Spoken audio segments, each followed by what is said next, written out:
Good morning from Easier Habits Live. I'm Alec. And I'm Meg. And today we'll be talking about how your first day of the 5-day challenge went, Yay! what kinds of learnings you have for the next 4 days, and if you're ready for it, we'll talk about how to schedule the different segments of your customer journey building. Yay! Okay. So many things. But first, communication tip. So yesterday I was going to talk about rapport and then I forgot about it. But then I remembered halfway through. And so I figured I could talk about that today. The idea of building rapport with someone is basically building a level of trust and a relationship such that they believe you, trust you, and will listen when you have something to say. This can be difficult sometimes, but I think with just a little bit of effort is not too bad.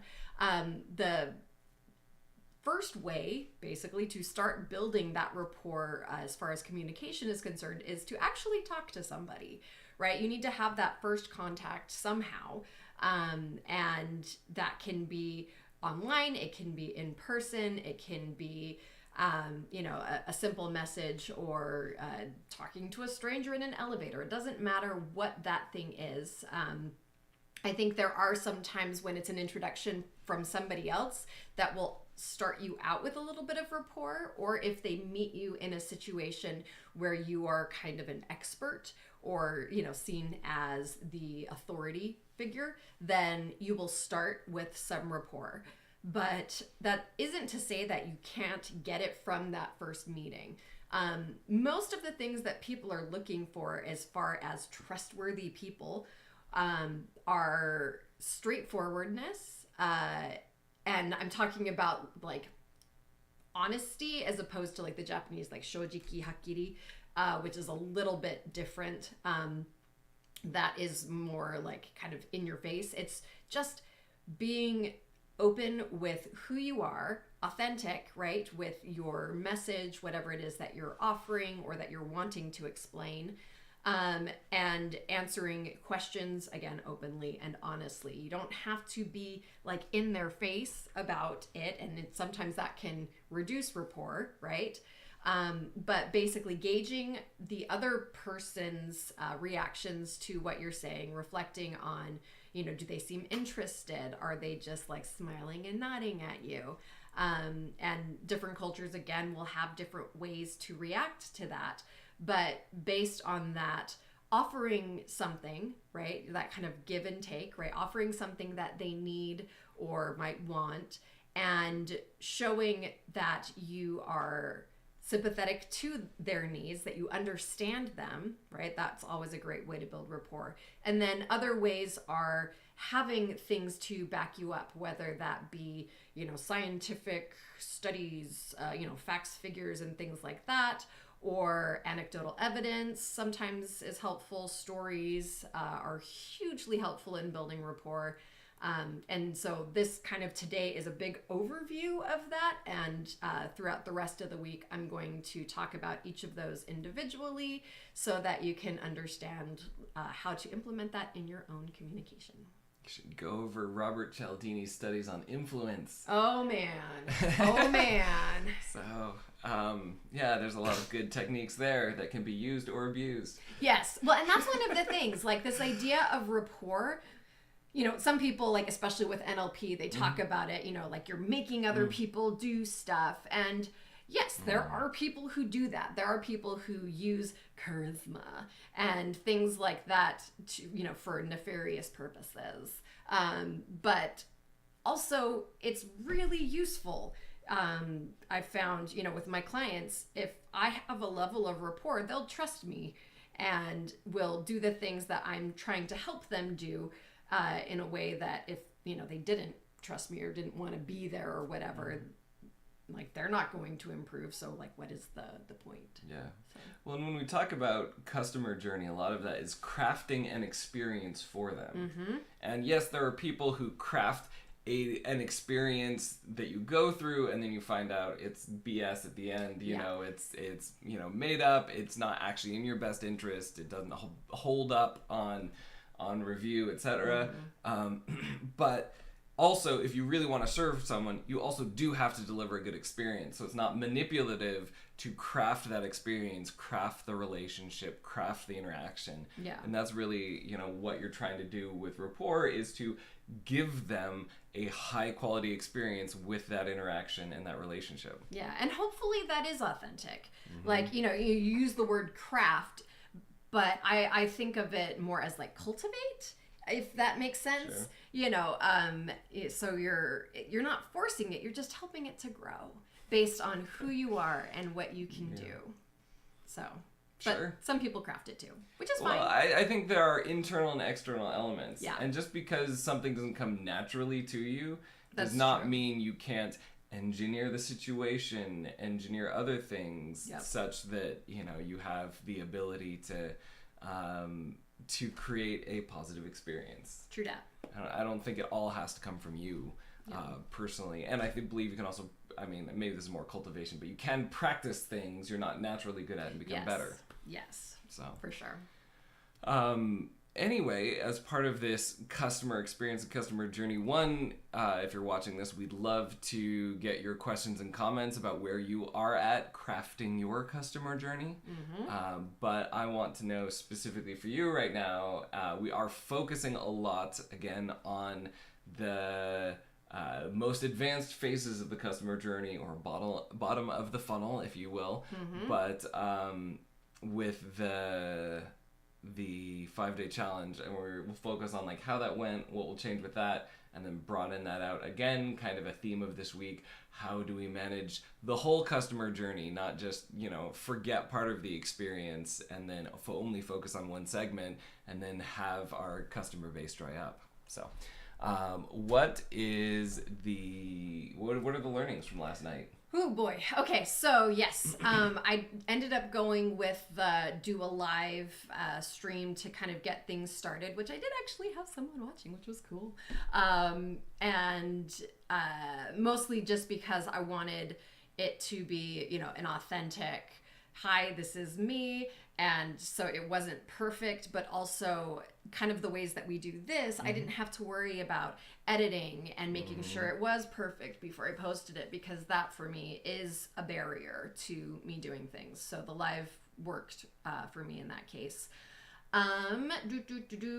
There was definitely, so before I started actually posting stuff, yesterday afternoon, I'd had a really great productive morning and getting all of my stuff together. And then it was time to work on some of the outreach. And there was, I don't know, like some kind of like mental wall as far as like actually getting it started, knowing that it was going to like go up this evening, that my brain just like shut down, which was annoying. And I kept trying to focus and it was like, nope. And so that was frustrating, especially because this is something that it's not like it's new to me. It's been a while since I've done something quite like this, but there's, I guess from past experiences, always that, part in the back of my mind of what if nobody cares? What if nobody needs this or wants this or whatever? And I know it's irrational and it's the emotions that exist because emotions exist. So I ended up going for a walk and, trying to find things to put my energies towards that would be at least quasi-productive, and some of that was just ceiling staring. But then I was able to get back into gear for sure in the evening, got all of the stuff. I did my video, I got the things posted, and I realized that there were a lot of people who I hadn't actually invited to the group yet, that I'd told about the thing, but they hadn't requested. And then I figured I might as well just go through and invite anybody that might possibly be interested. And some of them I had invited to the group like a little over a year ago. I feel like over a year is enough time to have passed that maybe they'd be interested now. So I just sent anybody in my list who might be interested in this an invitation. And so I'll get to see today kind of how that went. Last I checked, I didn't have any comments on the stuff that I did, So, but I did have, some reactions, likes, and, things like that. So we'll see. Again, I'll have to check in, see, because I think the way I have it set up, I have to like approve comments or something like that. So I'm going to have to check that. Just because I've had spam issues in the past, which is not fun. Yeah. So, what did you invite them to do after your video? So I had my video, and then I said I was going to post a couple of more things, which I did. One of which was this example of someone who had written a kind of 1-minute pitch explanation in Japanese. Then she had translated it into English. So I put those up showing like, look, this is a thing. She did this, and she's not an expert in English. She's very much intermediate level, but that's fine. I understood that. And then I also did put kind of the preview of the one that I then kind of helped her edit to be a better one. And then after that, I made a little checklist for day 1. Here are the things you should do. First, go watch my video. Second, let's see, I think second was read the original Japanese and English translation of the pitch. Decide what you want to do your video about. And I'd had the video explanation in the video in my live stream. And then write, as simple, might take 30 to 60 seconds to say, explanation of your thing, the topic you decided in English, and then post that in the comments so that we can all see your progress. And I don't have any of those yet, but that's not to say I won't get them. So. And that was specifically what I was looking for. I was like, all right, what are you inviting them to do that you and they can see their progress, right? And they can actually learn rather than just consuming the videos. Yes. So I'm making sure that I have like calls to action each day, and I have those listed out. And so hopefully I can get more people to do that today, because I have, 12 people. I think actually one person dropped out, so 11. I need, I want to like say, okay, this stuff is up now. Can you, do your piece of it, please? And I know people are busy, but also hopefully this will be something that, I'm trying to get it done in the 5 days. But if it takes them a couple of days, like I can, do follow up or whatever after that as needed. Although I will keep posting my stuff, every day. Yeah, and maybe that's something where, like, for right now, you want to do, like, a spreadsheet with the people in there and track their progress just to see, and, like, because you're kind of manually doing that, like, at some point when we'll automate it. Automate it, right? So as when they sign up, they have to give you your email, and there is a daily reminder along with the message or something like that, like, hey, log into Facebook to see the daily message. Here's your assignment posted on Facebook. If you have questions, you can reach out to me or something like that, right? So at one point we'll do that, but it's just helpful to have the format down, and that's something we can kind of think about. We can tinker. Yeah, we can tinker at the end of this 5-day challenge with like automating based on, what would have been nice to have or what we learned, rather than trying to automate before we know all those lessons. Makes sense. So a little bit more manual labor first, but then you don't have to like fix all the stuff you automated anyway. So it ends up saving you time in the long run. For sure. So, all right. So that sounds like that is in play. You are ready for day 2? Yep. You going to be up as late tonight? No. No. Part of that was the going through and inviting the people and everything, which now have all been invited. And I think part of it too was the afternoon, like I had a good couple of hours that I lost in the afternoon just from like brain crazies. And so hopefully that doesn't happen today, but also you have a thing this evening. And so I'm going to, make sure that I have everything done so that you can go and do that thing and I can be with kids, depending. Depending on if one of them comes with me. Well, and it seemed kind of a little bit yesterday, right? Like that was a little bit of like the college routine, right? Like, oh man, I have this deadline, but I don't want to think about it. And then furious activity, especially in the evening, later at night. Yeah, it's very much, kind of my it works for me. It's not sustainable, but it is a formula that works. And so I would like to find a better way to do that. Yeah. But until I can figure that out, you know. So what was like the biggest blocker? Like why was it hard to focus in the afternoon?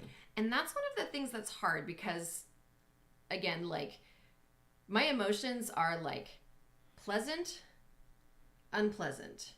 Within unpleasant, I'm not entirely sure. Like I have a really hard time picking up, am I angry? Am I sad? Am I tired? Am I hungry? Am I, frustrated, scared? I don't know. And so there was definitely some kind, there was definitely unpleasantness. I'm thinking it was fear, but mostly it came out as tired, which is a very common reaction for my body when there's unpleasantness. It's like, unpleasant, go to sleep. And so, yeah, I think, I don't know. I don't really know. And is this something where like journaling would be a good thing to do? So like, yes, you can take a break and you can take it as long as you need, but you got to journal before you take your break, or? I like that. I mean, I don't know if it'll fix it, but it's a good thing to try. Well, and it's less, again, like fixing it, more of like, all right, well, if part of the problem is like the self-awareness, meditation or journaling would both be ways I did to work meditate. on that. I did meditate. Yes, I did do that. And what thoughts were popping into your head as you were meditating? I mean, I don't remember specifically. I was thinking about breath, and I don't know. I can't remember. Okay. Well, and that's a good thing, right? Like if you really wanted to get, your mileage out of that, you can meditate and then journal afterwards. Immediately afterwards, just notice what thoughts are popping into your head, the random ones, right? Because yes, the focus of meditation is to like get back to the breath, but like noticing and maybe acknowledging what thoughts those are before you let them go and come back to your breath can be very instructive. It just in terms of like, that tells you a lot about where your brain is trying to go. That makes sense. What it's dwelling on, like what's coming up. So, anyway, that. Well, and the whole idea of writing things down in the unpleasantness, like I used to do that all the time. That's why I initially started keeping a journal when I was like 10. I was so mad. Got a notebook and I started journaling, and it's the most ridiculous journal entry you will ever read about, my little 10-year-old self. Let's read it on air. Oh my gosh. Oh my gosh. I look at this and I'm like, really? But I was 10. It's okay. Maybe I was 11. I don't know. I was young. And that kind of became my journal process. I pretty much just only journaled when I was mad. And then that changed a little bit as I got older. And then I started just kind of journaling about like things that happened, guys that I had crushes on, stuff like that. But one of the things that I've done a lot in adulthood is just trying to like quash the badness so that I can function. Because sometimes if I focus too much on the badness, then I just get all wrapped up in it. And so, like, you're asking, like, where was your mind going? I have no idea, because my brain, like, I make myself forget. People ask, what's your most embarrassing moment? I don't know. I've forgotten. I mean, I can think of, like, one or two things from when I was a kid that I think were embarrassing at the time, and I'm sure I've had more embarrassing moments recently, but I make my brain forget them because that's not pleasant. So, you know. But the awareness is, right. Good. Well, and Dr. K from Healthy Gamer said something that clicked with me. I spent a week where I was like, all right, in the evenings, what I'm going to do is I'm going to, like, work through all of my anxieties. Just, like, work them all out this week and really probe, like, do the 7 whys exercise on each anxiety, like, go really deep on, like, why am I feeling this way? Why is it that? Why do I have that reaction? Like, several layers deep. And that was just really exhausting and overwhelming, and I Yeah. just ended up not wanting to journal, and so I stopped. That thing. So yeah, like that, I think that was like too far. But what what Dr. K was saying in one of his videos is that like journaling can be exposure therapy for bad feelings. And so like even sitting down and just writing a couple sentences about like today I'm feeling more anxious about a call with a prospective client or a contract. Today today I am feeling demotivated because I'm still recovering from the throat stuff and doesn't seem to be clearing up, and I need a lot of rest, but then I feel bad because I'd like to be doing more. Right? And like not necessarily going a lot deeper, like why am I judging myself for not doing enough, right? Like that's kind of the extra layer. And like that is good to do sometimes, but maybe like once a week tops. Yeah. I feel like for me personally.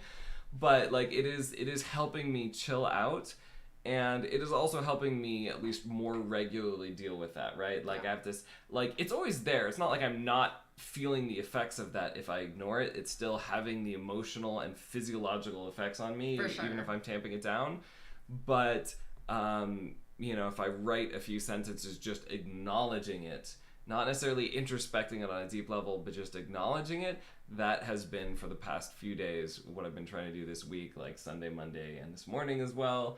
Like been helping me just chill out, and then realizing also it's like a practice. This is something where I'm getting acclimating myself to these negative emotions so they don't freak me out or frustrate me or stress me out as much.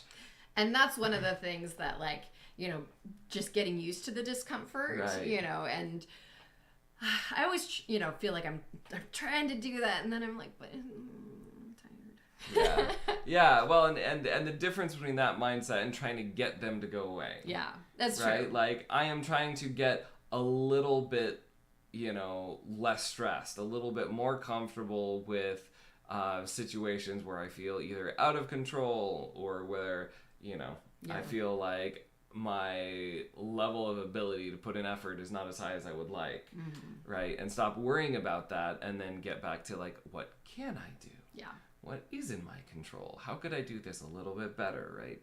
Trying to switch that mindset, so. Yeah. All right, well, we are at the 20-minute mark. Do you want to get into schedule for how to deal with each phase of the customer journey, or are we doing that tomorrow? Let's do that tomorrow. All right, we'll do that tomorrow. For a learning tip, since I'm doing a series on learning, one of the things that I thought was funny and that I learned in a master's degree for instructional psychology and technology was there's one particular fad in education that completely has no merit, even though it was all over the place in high school and college, which was learning styles. Oh, yeah. Right? People loved the idea of learning styles. Like, I'm a visual learner. I'm an auditory learner. I'm a whatever. Kinesthetic. There was zero evidence that people actually remembered more with their preferred style. But one of the things that I think is generally true is if you learn in multiple styles, right? You learn a thing multiple ways, you do form different connections, you do learn it better. Yep. And so it's not that like if you're kinesthetic and you only do something with your hands that you'll know it better, but if you read about it and listen about it and see something about it and do something with your hands, whoever you are, you're likely to have deeper memory of that, and part of that's just review. Yeah. But, part of it may be the fact of like learning it different ways may, prompt insights and connections that you're not going to have if you're just reading the same text the same way over and over and over again, like dragging your eyes over it, but not doing anything different. Yeah. So one of the things that you can do when you're trying to learn something is try different ways of learning, right? So don't just read it. Mind mapping helps with that in part because it's visual. And kinesthetic, because you're writing. Yeah, kinesthetic to a certain degree, right? Yeah. But like, I would associate like the kinesthetic thing is like actually practice the thing, right? So not like an interpretive dance of the thing. You can do, try an interpretive dance if that will help you remember. But I was listening to a computer programmer actually talk about this, like people who are self-taught, and one of the problems they run into is tutorial hell, where they go through the tutorial and it makes sense in their head as they're following something else, but they never actually build on their own. And he was saying, like, actually your ratio of building to tutorial should be greater. Yeah. You know, so spend more time building, less time in the reading. Yep. But the idea is, like, yeah, if you were to do just one, right, if you're just build on your own, you're not going to learn a lot. You're not going to get the new information. If you're just doing the tutorial, it doesn't really sink in. It's the, like, doing multiple modes. Yeah. So don't just stick with your favorite mode. Don't just binge YouTube videos or podcasts or, you know, read book after book after book. If you're dagger to the heart. Yeah, if you're really interested in learning something, learn it different ways. And that's the tip for today. Until tomorrow, make big changes one small habit at a time. Bye.